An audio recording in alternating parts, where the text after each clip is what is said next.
Wait करते करते मेरे मन में एक अलग ही उत्साह है हमारे मधुबनी सफ़र के लिए। मधुबनी जो कि कहानी और कला की अनोखी दुनिया है। मधुबनी कला यानी मिथिला पेंटिंग है एक सालों पुरानी विरासत। ये ब्यूटीफुल और वाइब्रेंट कला न सिर्फ आंखों के लिए है बल्कि एक झलक है इस इलाके के सांस्कृतिक इतिहास की। तो आइए मेरे साथ मधुबनी की कला की जादुई दुनिया में खो जाइए, जहां इतिहास और रचनात्मकता एक साथ मिलकर कुछ खास बनाते हैं। मिथिला की पावन धरती पर दिन की शुरुआत हम लोग कर रहे हैं कपिलेश्वर नाथ महावीर मंदिर के दर्शन के साथ।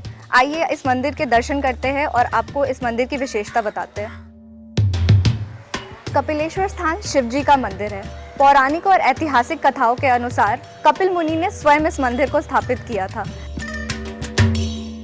हम बात कर रहे हैं मंदिर के पुजारी श्याम झा जी से, जो हमें इस मंदिर का इतिहास बताएंगे। पुजारी यहाँ के हम हैं कपिलेश्वर नाथ स्थान, और ये यहाँ का जो बाबा का जो महात्मा है, इतिहास जो है, वो बाबा का इतिहास जो कपिल मुनि जिनका स्थान गंगा सागर में पड़ता था, और जब यहाँ राम जी का जब विवाह होने के लिए यहाँ राजा जनक के यहाँ जब आ रहे थे, उसमें एक कपिल मुनि को भी राजा जनक जी ने इनवाइट किए और आमंत्रित किए। तो इधर से जब आने लगे तो यहाँ घोर जंगल था।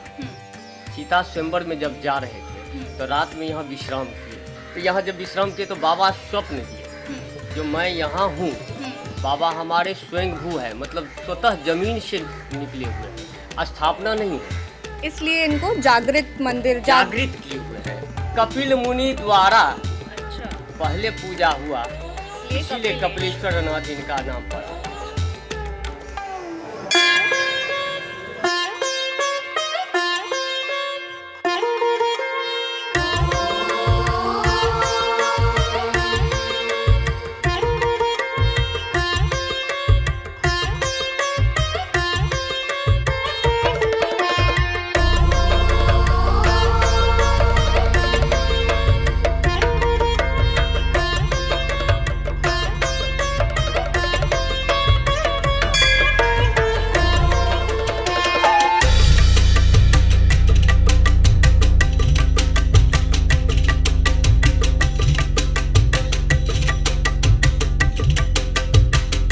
कपिलेश्वर नाथ मंदिर के बहुत सुंदर दर्शन के बाद हम लोग आए हैं अपना पेट पूजा करने, और हम लोग ट्राई कर रहे हैं मिथिला का लोकल नाश्ता, जो कि है चूड़ा, दही और चीनी।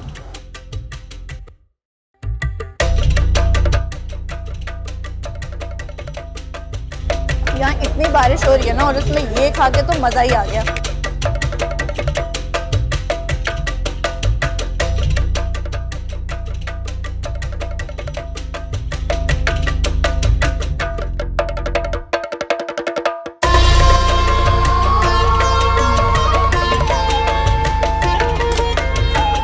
खा के तो मज़ा ही आ गया। ये तो हम पेट भर खाने वाले, क्योंकि आगे का रास्ता बहुत लंबा है, और ये खा के पेट भी शांत और मन भी शांत।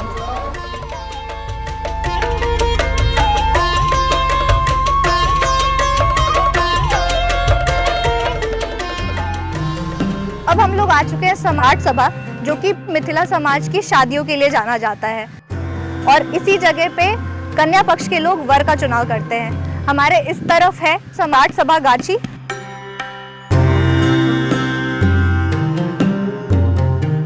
और मेरे इस तरफ है बाबा माधेश्वर नाथ मंदिर। हम लोग मंदिर के अंदर चलते हैं और यहाँ के दर्शन करते हैं।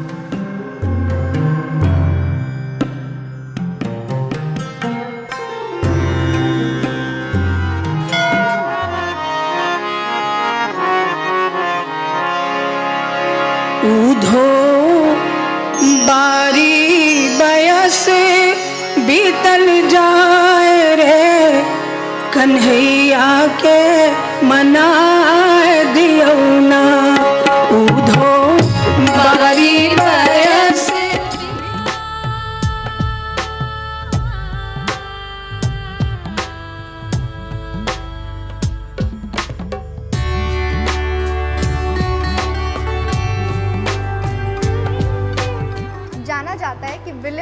आर्चर ने सबसे पहले मधुबनी पेंटिंग के ऊपर आर्टिकल लिखी, जिसकी वजह से इस सुंदर सी चित्रकारी के बारे में पूरे विश्व को जानकारी मिली।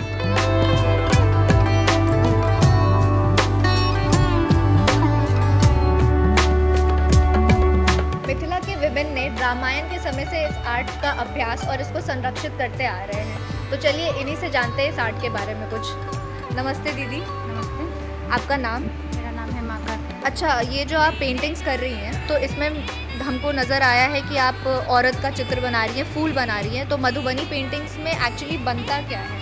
ये औरत डिज़ाइन के हिसाब से होता है।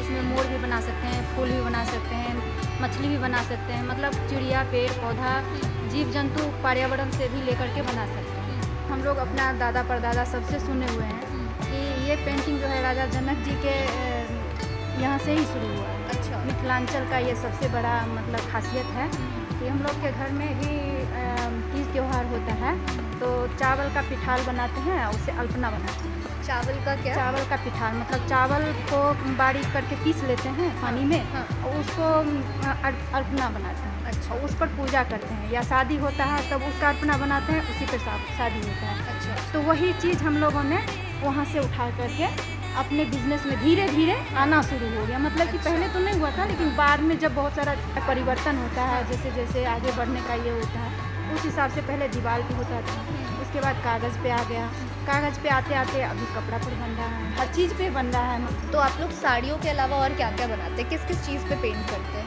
हम लोग यहाँ साड़ी के अलावा दुपट्टा है, कुर्ता है, सूट है, जो भी आइटम अगर डिमांड होता है कि हमको इस चीज़ पे पाग है, दुपट्टा है। अच्छा, और एक साड़ी की मिथिला पेंटिंग फिनिश करने में कितना समय लग जाता है? कम से कम 15 से 20 दिन एक आदमी बनाएगा, तो सारा काम घर का करके ही बनाएगा, तो उस हिसाब से हम लोग काम करते हैं, तो 15 से 20 दिन। तो सुना आप लोगों ने 15 से 20 दिन लग जाता है इस एक मिथिला की साड़ी, मिथिला आर्ट की साड़ी को फिनिश करने में। ये देखिए इन्होंने कितनी सुंदर चित्रकारी की है। आवे जाए जाओ, मधुबनी पेंटिंग देखे जाए जाओ। हम चलते हैं थोड़ी सी दूर में एक अनोखी हिडन फूड की खोज में, दाल की पिट्ठी। दाल के उबलते ही इसमें गेहूं के आटे से बने डम्पलिंग्स डाल दिए जाते हैं, फिर घी और जीरा का तड़का लगाया जाता है। दाल पिट्ठी जैसी स्वाद और सेहत से भरी सरल रेसिपी घर घर में बनाई जाती है। अगर बात करें मिठाई की तो हम लोग गुलाब जामुन, रसगुल्ला, पेठा की बातें करते हैं, लेकिन कभी किसी ने सोचा होगा कि एक सब्जी से भी मिठाई बन सकती है? जी हाँ, आपने सही सुना, परवल मिठाई की बात सबसे पहले आती है। मावा और ड्राई फ्रूट्स की स्टफिंग से बनी ये मिठाई जितनी दिखने में मज़ेदार होती है, उससे कई गुना ज़्यादा टेस्टी स्वाद में भी है। मगही पान की खासियत यह है कि यह सबसे मीठा और नरम पान है। इसमें अन्य स्वादिष्ट मसालों के साथ सौंफ, कोकोनट पाउडर, वनीला पाउडर डालते हैं। हर भोजन में इसकी मौजूदगी वैसी ही होती है जैसे बिहार की हवा में कला की मौजूदगी। और स्वादिष्ट मगही पान बनाना किसी कला से कम नहीं है।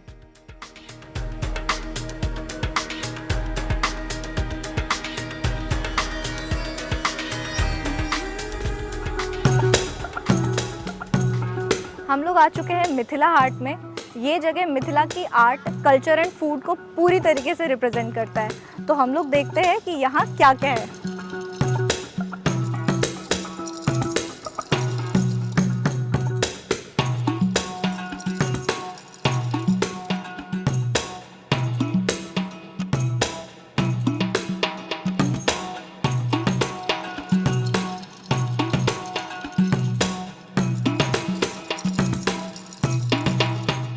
घूमने के बाद मज़ा तो बहुत आया, लेकिन थक भी बहुत गए और भूख भी बहुत लग रही है। तो हम लोग सीधे आ गए हैं मिथिला हाट के भंसा घर में, और चलिए आपको दिखाते हैं यहाँ खाने में क्या क्या बन रहा है।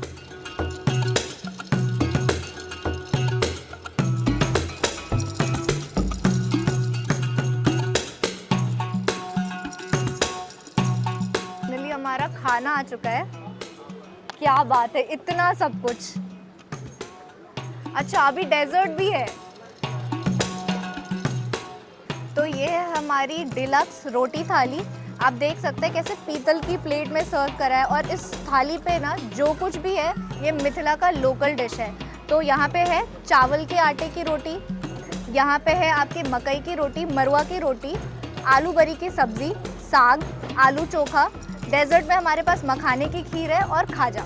तो सबसे पहले हम लोग ट्राई कर रहे हैं इसमें ये मरुआ की रोटी, क्योंकि इसके बारे में काफ़ी सुना है, और हमारी तरफ ना जितिया एक पर्व होता है जिसमें इसको बनाया जाता है। तो ये हम ट्राई कर रहे हैं इस अरकंज की तरकारी के साथ, क्योंकि ये कभी नहीं ट्राई किया, ये मेरे लिए भी न्यू है। और ये गया, बहुत स्वाद है सच में। ट्राई कर रहे हैं मकई की रोटी के साथ ये साग।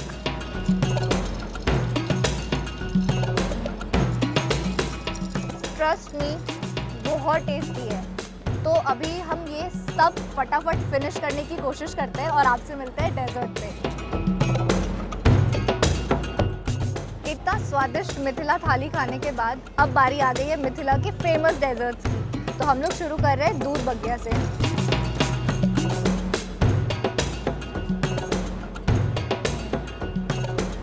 बहुत स्वादिष्ट है। और इसके बाद बिहार की फेमस मखाना की खीर।